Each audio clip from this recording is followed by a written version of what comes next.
Hello everyone, fancy seeing you here and welcome to the beautiful and exciting city of London. You would have seen it in your favorite TV shows and movies, heard music produced and recorded here from some of your favorite artists, but of course we are here for the amazing London food scene. So in today's video, we are going to be showing you everything we ate in London. From British classics such as your fish and chips, Sunday roast and the infamous jellied eel, to international favorites such as Indian food and Chinese food. Obviously this video is going to be only covering our experience in London, so it is not a definitive list, but we still hope you find this video useful and informative. Anyway, without further ado, are you ready, Yanbi? Yeah! Let's get eating around London. Let's go!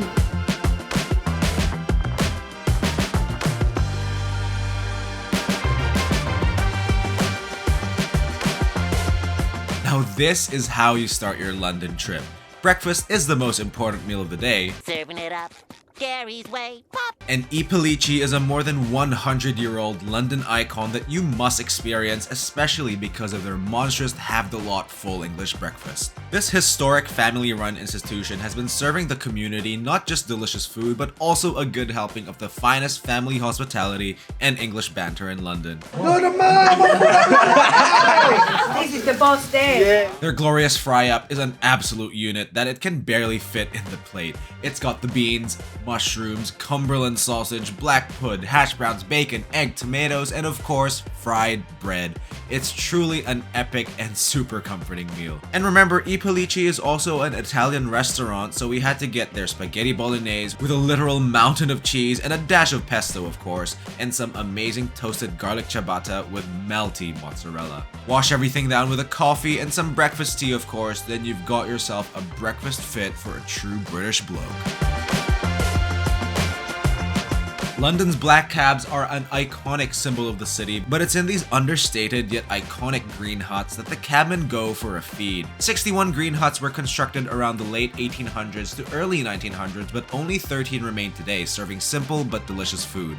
Only cabmen are allowed inside, but you can still grab a bite for takeout. We got 2 sandwiches from their simple and relatively affordable menu. Aliana got a beautifully stacked sausage, bacon, and egg sandwich in between 2 pillowy brown bloomer bread slices, while I got a superlatively stuffed breakfast torpedo roll, which is basically a fry-up in a sandwich with beans, sausage, bacon, egg, and mushroom. So messy, but oh so good. It's a great and affordable way to start your morning, and bonus points because the cabin shelter we went to in Embankment Place was next to the beautiful Whitehall Gardens, which made for quite the picturesque breakfast setting.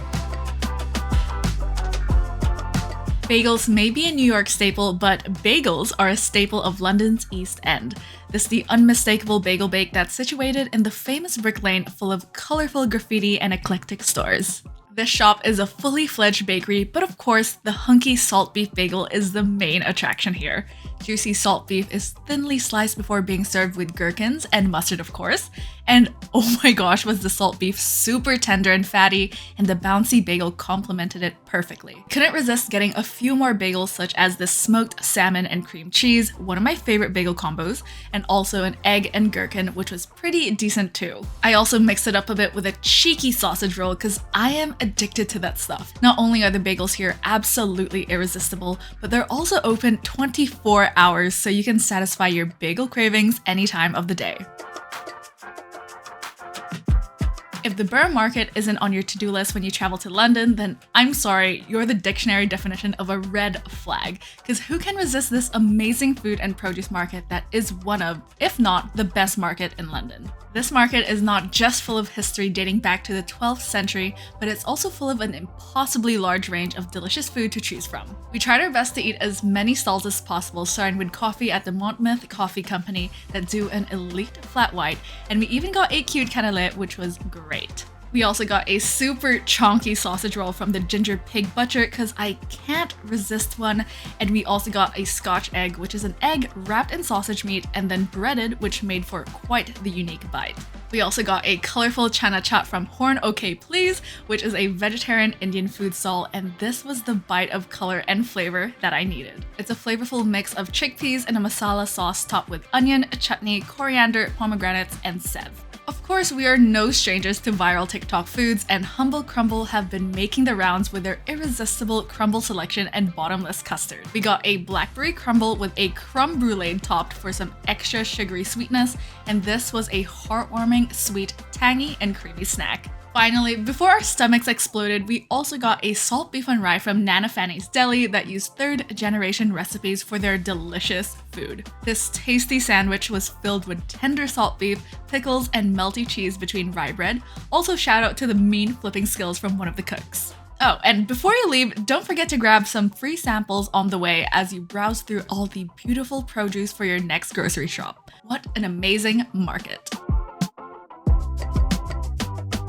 Now this is quintessential old-time London grub. This is Manze, the oldest existing pie, mash, and jelly deal store in London. These humble spots have historically been mainstays of everyday London dining habits, mainly because of their filling portions and generally affordable price points. It's a fairly simple menu, but good thing their humble pie, mash, and liquor is a thing of comforting beauty. It's a holy trinity of chonky pie filled to the brim with meaty mince, fluffy mashed potatoes slathered onto the plate, and of course the green parsley liquor. And no, this liquor does not in fact contain alcohol. My inner Filipino as well felt a deep connection to this dish too, because I love that they encourage a good dash of vinegar to liven that dish up. Probably malt. Yeah, that's malt vinegar. But of course, you cannot leave without at least trying their notorious jellied eels. It's basically eels preserved in a spice stock that's set into a jelly. It's definitely nowhere near as repulsive as some people suggest, and just tastes like any other preserved fish. And of course, don't forget to load up on that vinegar. Wash it down with a glass of sarsaparilla and you've got yourself a delicious bite of London history. You absolutely cannot leave London without eating fish and chips. I mean, it's as British food comes.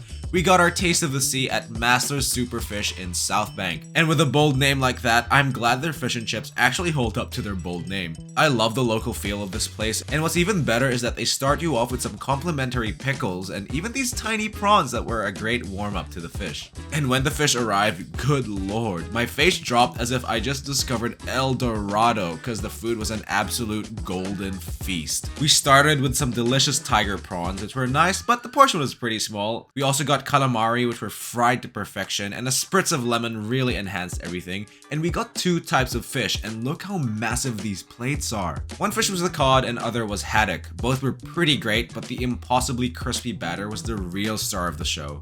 An unreal textural contrast to the juicy and flaky fish. And of course, you can't forget about the delightful thick-cut chips, which are great too. Don't forget the tomato and tartar sauce, because these are the major keys to success. We washed the food down with a good old London pride and an old speckled hen, and we had ourselves an epic fish and chips experience in London. All we're missing are some rice cakes, if you know what I mean. Fish and a rice cake. Okay, I'm gonna be honest, the prices for your typical afternoon teas at 5-star hotels and department stores really send my heart into financial panic mode, but luckily Tea and Tattle ticks the boxes of not only being delicious, but also being relatively affordable for an afternoon tea at only £24 per person. They have a range of teas to choose from, so I got myself a soothing sencha and AJ got a calming oolong tea to go with the food. And remember, pinkies up! Fire! Like that? Now that's fancy! I'm joking, you don't need to do that. This 3-tiered tower comes stacked with savory sandwiches at the bottom, some dainty raspberry and strawberry scones with clotted cream of course, and an assortment of delicious cakes at the top from Victoria sponges, lemon drizzle tarts, chocolate slices, and my favorite, carrot cake. Not all of us can shell out for the fancier afternoon teas, but Tea and Tattle has got your wallets back, because who can resist a delightful afternoon tea?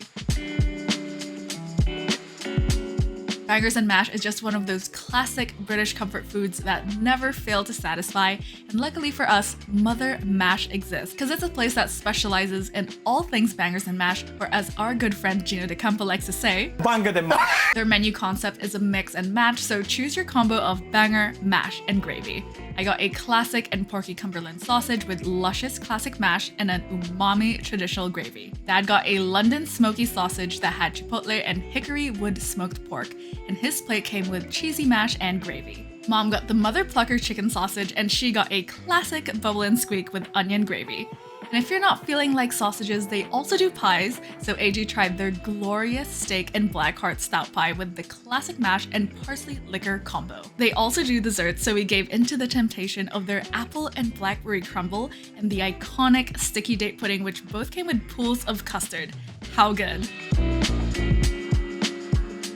Indian food is so ingrained into British eating habits, so it's no surprise there are many Indian restaurants in London, with Punjab near 7 Dials being the oldest northern Indian restaurant in London, dating back to 1946. It's a classic spot for dependable Punjabi dishes, so we had to stick to some classics, and I guess we also stuck to orange, because look at that glorious, monotonous orange spread. You already know we had to get the butter chicken. It's basic, but it's a goodie for a reason, and who doesn't love the iconic sweet, creamy, tomatoey, and spicious concoction? We also got the signature orange-hued tandoori chicken, which came sizzling on a hot plate, and don't forget to pour yogurt all over your chicken for a perfect touch of freshness. Of course, we had to get the unofficial national dish of Britain, the chicken tikka masala. Highly addicting aromas, and come on, a little dippy dip with some garlic naan, you know you gotta do it. We also got a delicious veggie biryani which came with a veggie curry and a mango lassi to wash it all down. This lassi was thick. Kyle Lowry thick. London Chinatown is a sensory overload of colorful lanterns and arches, mixed with packed streets full of people all united under one purpose, and it's to eat some amazing Chinese food. We stumbled upon Little Four Seasons for our first dinner in London, which by the way is the little sibling to the Four Seasons restaurant. This meal came at a point in our trip where we were like, we're Asian and need Asian food and rice right now or we're gonna throw a fit. And good lord, my soul was healed by this meal. This place is famous for their roast meats, so of course we had to get the 3 musketeers of roast meats: barbecue pork, crispy pork, and roast duck. Elite comfort food. We also got some sliced chicken with black bean sauce, which was so tender and so delicious. We ordered some fried beef hofun for some delicious beefy noodle action, and because we're all about balanced diets, stir-fried beans with minced porks were in order too, and they were great. And yes, we got fried rice too, in addition to the plain rice we already got, because you already know rice is life. I feel like I just got possessed. We haven't had Asian food in so long. We were just going like... That was so good. We knew we had to hit up the famous Mamasons Dirty Ice Cream in London because we're all about supporting Filipino businesses all around the world. And I know what you're thinking, no, the ice cream isn't dirty, it's just what we call it in the Philippines. They've won a bunch of awards for their ice cream, which we loved so much that we had to go twice despite it being so cold in London. We got their calamansi and black buko ice cream flavors, and oh my, that calamansi made my face pucker up because it was so sour, in a good way of course. Sour. The black buko as well was so creamy and perfectly coconutty. They also do a bunch of Filipino desserts like their signature bilog, which is basically pandesal filled with a luscious ube ice cream, as well as a buko pie, which we of course had to top with cheese ice cream. Yes, cheese ice cream is an elite flavor, so don't knock it till you try it. And to counteract all the sweets, we grabbed their calamansi aid, which again, super sour, but really nice to go with the sweet desserts. An early flight the next day combined with some chilly London weather meant that we were craving for some hearty ramen at Kanada-Ya. And how could we resist when it was literally just a 2-minute walk from our hotel? This is a famous ramen chain that originated in Japan but now has a few spots all over London. We got 2 bowls of their heavenly tonkotsu ramen, and the broth was ultra hearty, which I guess works out because that set us up for a good night's sleep. The noodles too are also great, and the eggs were so beautifully soft boiled and soaked in delicious marinade. AG got a blob of truffle to go with his tonkotsu, and oh my, it made his ramen ultra rich. We also got a couple of onigiri, which made for great snacks too. One was filled with katsuoboshi and another with salmon, both excellent. This restaurant is compact and popular, so do be prepared for a bit of a wait during peak times.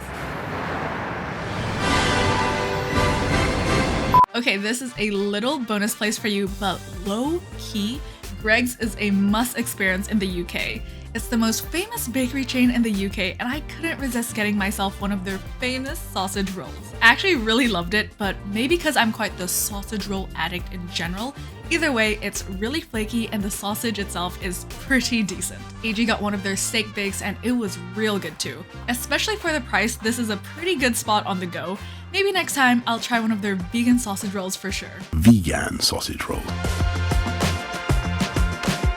Sunday, Sunday, Sunday may mean beers, barbecues, and monster truck derbies in the US of A, but of course in Britain it can only mean Sunday, Sunday roast. We may have experienced one of the ultimate and jaw-dropping Sunday roasts in London at Blacklock. They've got a few locations around London, but we visited the one in Shoreditch. We were on a mission to try out their behemoth all-in Sunday roast, and my jaw almost detached itself from my face when this beast landed on our table, especially considering we ordered a roast for 3 people, not 4. But first, a drink for myself, and I got a refreshing cocktail from their weekly special. We also saw pig face on the menu and immediately had to get this bad boy on toast. Don't forget to pour that gravy too, cause this was an elite bite. Anyway, their roast comes with pork, lamb, and beef, all of which are aged, and comes with sauces to accompany each meat. It's got puffy Yorkshire pudding, potatoes, all the trimmings of course, and even some veggies for balance. It's so fun slowly picking this delicious roast apart. And the best part about this is their luscious gravy is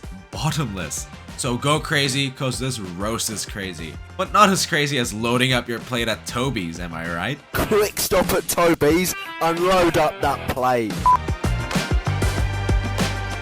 And before we end this list, we couldn't leave London without a pint at a pub, so we chose the Salisbury, which was quite close to our hotel. Every pub in London has their own unique mark in history, and the Salisbury is famous for not only its drop-dead gorgeous Art Nouveau interiors, but also for hosting Richard Burton and Elizabeth Taylor's wedding reception for their second marriage. Even if we were here just for one drink, we really appreciated the good old vibe and history of this pub.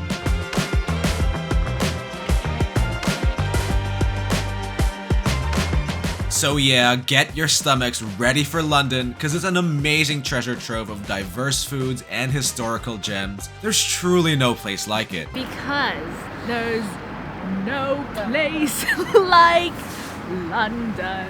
Yes. And if you want to see more of these places and our food and travel adventures in London, then be sure to watch the full vlogs over on our YouTube channel. Anyway, that'll do for this video. Obviously, we couldn't cover the sprawling London dining scene into one video, but we still hope you found our insights into these places that we visited useful regardless. London is such an incredible city to eat your way through, and we had an amazing time filling our stomachs with some amazing London food, and I'm sure you will too. So thanks for watching. Bye-bye. Bye.